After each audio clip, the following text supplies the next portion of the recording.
Le but de cette vidéo est de vous proposer 3 constructions à la règle et au compas, sans utiliser ni la règle graduée, ni l'équerre. Donc on va être amené à construire des droites perpendiculaires au compas. Alors pour cela, on a 2 méthodes. Donc je rappelle les 2 méthodes pour tracer des perpendiculaires. Pour tracer une perpendiculaire à la droite AB, il suffit de tracer la médiatrice de AB. Donc au compas, on fait comment? Par exemple, on trace le cercle de centre A passant par B. Donc je le ferai mieux avec GeoGebra. C'est simplement pour donner la méthode. Voilà. Donc le rayon de ce cercle, c'est AB. Ensuite, on fait la même chose avec un cercle de centre B, le cercle de centre B passant par A. Donc il a le même rayon que le précédent. On obtient 2 points d'intersection, M et N. L'intérêt de ces 2 points, c'est que ils sont à égale distance de A et B. En fait, on a dessiné un losange. Voilà.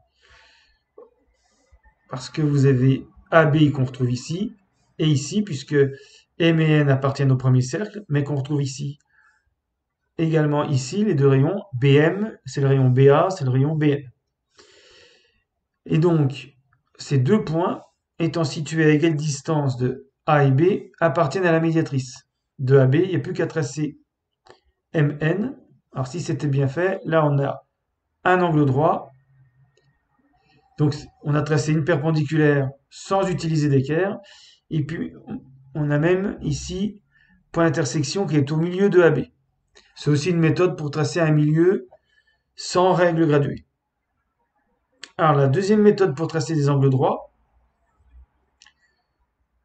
Comment tracer un triangle BAC rectanglant A quand on connaît simplement 2 points B et C? Eh bien il suffit de tracer le cercle de diamètre BC. Et pour n'importe quel point A du cercle, à part B et C, pour avoir un vrai triangle, vous prenez n'importe quel point A sur ce cercle, le triangle BAC sera rectangle en A. Alors, on va voir les 3 exercices. Premier exercice, on a une droite D, un point A, on veut tracer la perpendiculaire à D passant par A. Sans utiliser d'équerre, bien sûr, simplement à la règle et au compas. Alors, on va voir avec GeoGebra. Donc, on va tracer déjà une droite. Et puis, un point. Alors, là, il s'appelle C. Je ne vais pas renommer. Allez, A. Tant pis. C'est le point A. Bon, ces 2 points m'ont servi à tracer la droite, mais je n'en ai pas besoin pour la construction. Donc l'idée, c'est d'utiliser la médiatrice. Mais là, je n'ai pas 2 points sur la droite. Et il faut que la médiatrice passe par A. Donc, on va créer 2 points sur la droite à l'aide d'un cercle. Donc, je prends le cercle de centre A. Il croise de rayons assez grands pour couper la droite. Donc là, ce point-là, j'en ai plus besoin.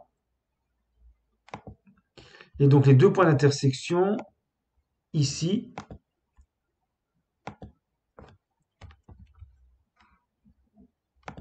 voilà. Alors, il se nomme D, je ne vais pas changer le nom, et E.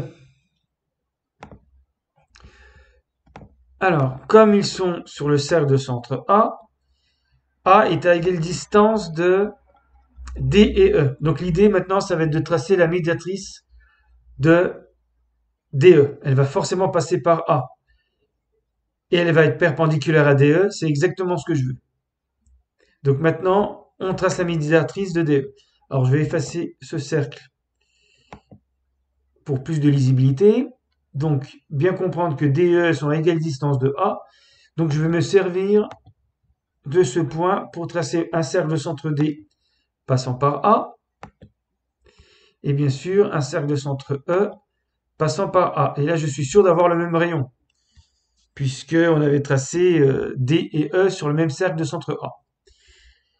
Et là, j'ai un deuxième point d'intersection qui lui aussi va être à égale distance de D et E, puisque je viens de tracer deux cercles de même rayon. Donc j'affiche, je crée ce point. Voilà. Et maintenant, alors c'est le point F. AF, c'est la médiatrice de DE. Donc je trace cette droite, AF. Et donc elle est perpendiculaire à DE puisque c'est la médiatrice. Et elle passe par A. C'est exactement ce que je voulais. Alors je peux même déplacer le point A, la construction suit. La droite AF reste perpendiculaire. Je vais maintenant effacer les constructions intermédiaires. Alors, cacher les cercles, même les points qui ont servi à la construction.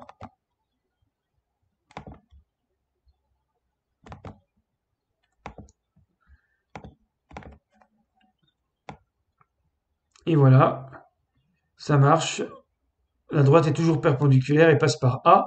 On a même ici une construction du projeté orthogonal de A sur la droite. Il suffit de faire l'intersection. Et ce point-là, c'est le projeté orthogonal de A sur la droite. Et ça, c'est une construction qui n'existe pas sur GeoGebra. Donc on pourrait faire un outil. Avec GeoGebra, on peut créer des outils. Et on pourrait créer l'outil projeté orthogonal. Donc voilà pour la première construction.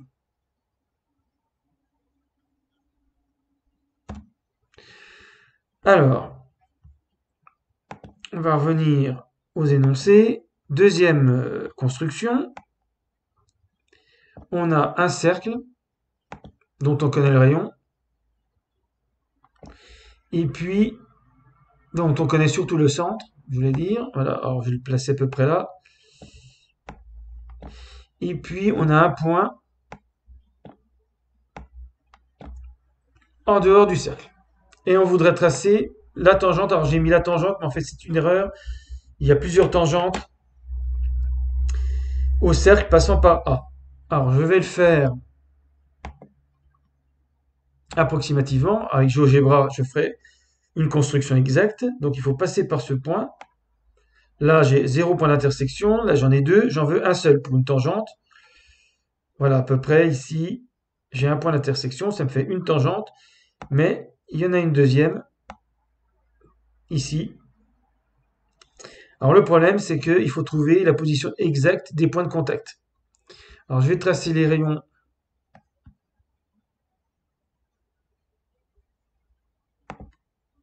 en bleu. On sait que les rayons, par rapport à la tangente, vont être perpendiculaires au point de contact. Là, les deux droites sont, le rayon et la tangente doivent être perpendiculaires. Et donc, si je relie le centre avec le point A, ici, donc ça c'est A. Le centre, je vais l'appeler O par exemple. A. Là, il me faut un angle droit. Alors, comment tracer? Donc, le but, ça va être de tracer, là, je vais les appeler K et L. Pour trouver K et L, il faut que je trace un triangle rectangle OKA. Et puis un autre OLA. Alors, comment faire pour tracer un triangle rectangle? Eh bien, c'est la méthode ici, juste en dessous. Il suffit de tracer le cercle de diamètre BC. Et là, c'est ce que je vais faire. K, il est sur le cercle de diamètre OA. L aussi. Mais en même temps, K et L doivent être sur le premier cercle de centre O. Et donc, par intersection du cercle C ici et du cercle de diamètre OA, je vais trouver K et L. Et je vais pouvoir tracer mes tangentes. On va voir ce que ça donne avec GeoGebra. Alors, je trace déjà un cercle. Voilà, j'ai pas besoin du deuxième point. Je garde le centre par contre.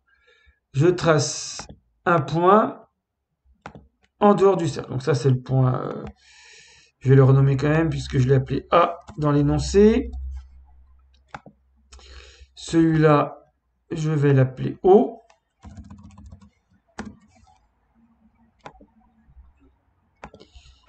Voilà. Alors, donc, on a vu qu'il fallait tracer le cercle de diamètre OA. Alors, il nous faut donc le milieu de OA. Donc c'est toujours pareil, on peut le trouver en faisant la médiatrice de OA à la règle au compas. On va gagner un peu de temps là-dessus, c'est pas le but de l'exercice. Donc le milieu, je vais cliquer sur O et A. Le milieu apparaît. Je vais tracer quand même le segment OA pour faire apparaître des triangles rectangles. Et donc je trace le cercle de diamètre OA. Et j'obtiens deux points d'intersection avec le précédent cercle. Alors, pourquoi est-ce que ces points sont importants? Déjà, ils appartiennent au premier cercle. Donc, quand vous tracez une tangente, il faut que ça passe par un point du premier cercle. Mais en plus, comme ils sont sur le deuxième cercle de diamètre OA, là, j'ai des triangles rectangles. Ici, j'ai un triangle rectangle. Donc, c'est au point... je vais laisser D. Donc, là, j'ai D. Et puis là, ça sent sans doute E. Voilà. Et là, j'ai un deuxième triangle rectangle, toujours grâce à la propriété qu'on a vue tout à l'heure. Donc la droite AD, elle est perpendiculaire au rayon OD en un point du cercle. Donc AD, c'est la tangente. C'est une tangente passant par A au cercle. Le point de contact, c'est D. Même chose avec E. Alors, je vais ôter les constructions intermédiaires de AD pour tracer les droites, puisque des tangentes, c'est des droites complètes. Donc je trace la droite AD et la droite AE. Je vais déplacer le point A pour voir si ça marche tout le temps. Voilà, pas de problème. Par contre, A doit être à l'extérieur. S'il est à l'intérieur, il n'y a plus de tangente. Voilà, la construction s'adapte. Alors, je vais effacer les constructions à éléments intermédiaires. Le cercle de diamètre, j'ai pas besoin de ça. J'ai pas besoin du milieu. Alors, je les garde, par contre, je les cache. Je les efface pas, sinon toute la construction s'efface. Qu'est-ce que je peux éliminer? Bon, je peux laisser les rayons pour bien montrer que c'est toujours perpendiculaire. Voilà, donc en déplaçant mon point A, la construction s'adapte et ça garde toujours les tangentes. Je peux le placer de l'autre côté. Voilà, et AD et AE sont les deux tangentes passant par A, donc il y en a bien deux. On va même ôter les rayons. Je déplace A, pas de problème.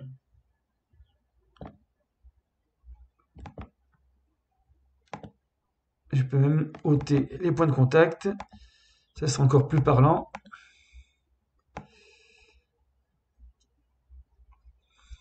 Et voilà. Alors on peut vérifier aussi. Il y a une fonctionnalité sur GeoGebra qui permet de tracer ces tangentes.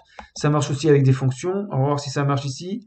Je vais cliquer sur le cercle et sur le point.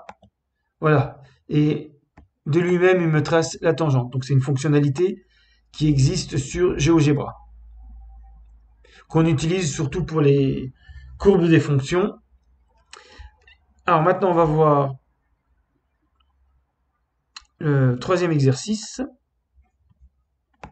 qu'on peut faire avec ces méthodes. Ce sont les hauteurs d'un triangle. Tracer à la règle et au compas les trois hauteurs d'un triangle. Donc je vous rappelle comment tracer les hauteurs, ce qu'on appelle les hauteurs. Alors généralement on utilise une équerre à cause des angles droits. Donc les hauteurs, ce sont les droites qui passent par les sommets et qui sont perpendiculaires aux côtés opposés. Donc j'en trace une, deux, alors je fais approximativement, bien sûr, et puis une troisième. Et il se trouve que les trois hauteurs d'un triangle sont concurrentes.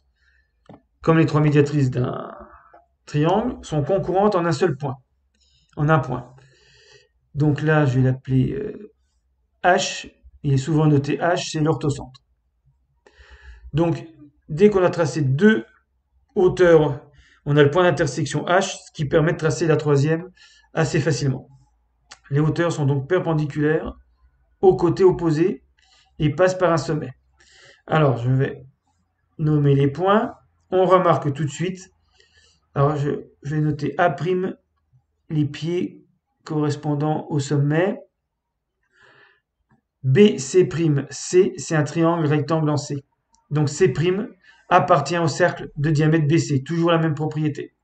BC, c'est un triangle rectangle en B', donc B' appartient aussi au cercle de diamètre BC. Donc on va tracer le cercle de diamètre BC qui va nous donner tout de suite deux hauteurs. Et après, on fera l'intersection de ces deux hauteurs, on va trouver H, on va tracer AH et on aura la troisième hauteur. Alors, avec GeoGebra,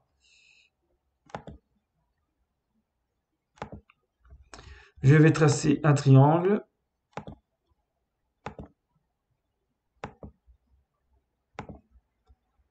Quelconque.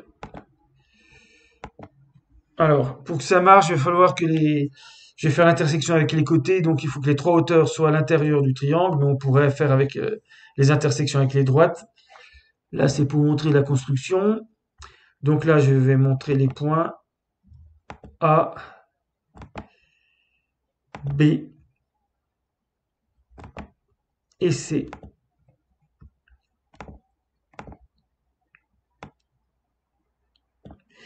Alors, c'est pareil, toujours pareil, le milieu, je peux l'avoir avec la construction d'une médiatrice. Pour gagner du temps, je vais placer le milieu. Je vais tracer le cercle de diamètre BC.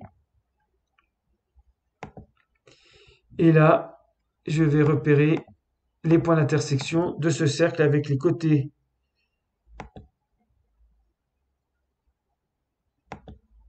du triangle. Et on a dit que là, on avait un triangle rectangle, donc ça nous fait une première hauteur. Là, on a aussi un triangle rectangle, ça fait une deuxième hauteur. Alors, je vais renommer en C'.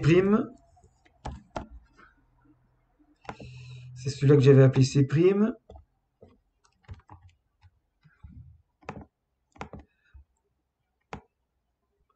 Celui-là, j'avais appelé B'.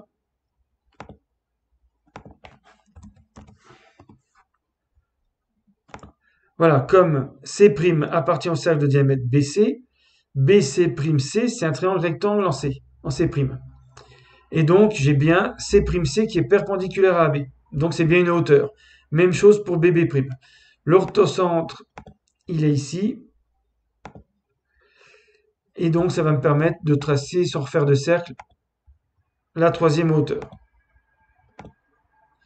Donc, je vais placer le point d'intersection ici, ce qui va me permettre d'effacer la droite, de cacher la droite plutôt, et de la remplacer par un segment pour que ça soit plus lisible.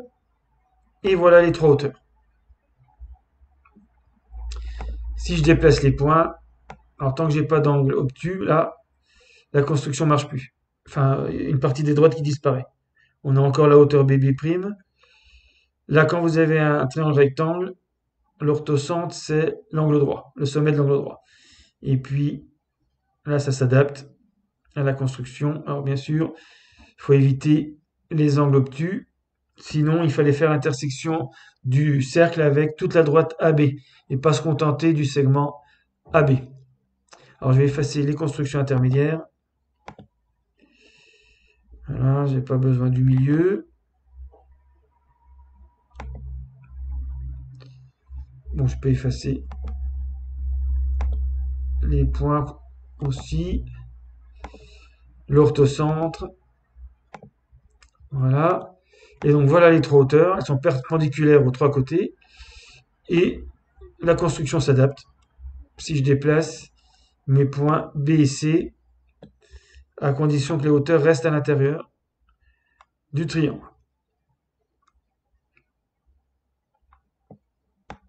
Donc voilà pour illustrer les propriétés d'angle droit qui permettent de faire des constructions à la règle et au compas.